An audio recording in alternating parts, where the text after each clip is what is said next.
أنا السيجارة. بتقول عليا تسلية وتعرف توقفنا في أي وقت؟ أنت بتحلم، أنا عادة بتتحكم فيك، كل ده فارق معايا. تعال أعرفك إزاي. فاكر الكحة هزار؟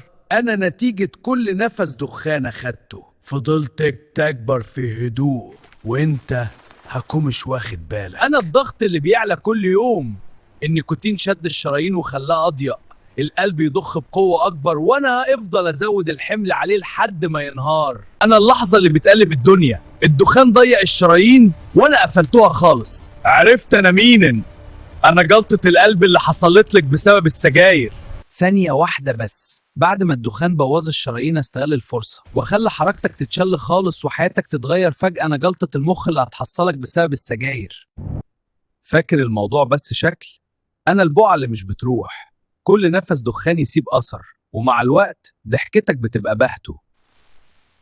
كل سيجارة بتشربها مش بس دخان، دي جرعة سم صغيرة. أول قرار تبطل هو أصعب خطوة، بس جسمك يتعافى أسرع مما تتخيل.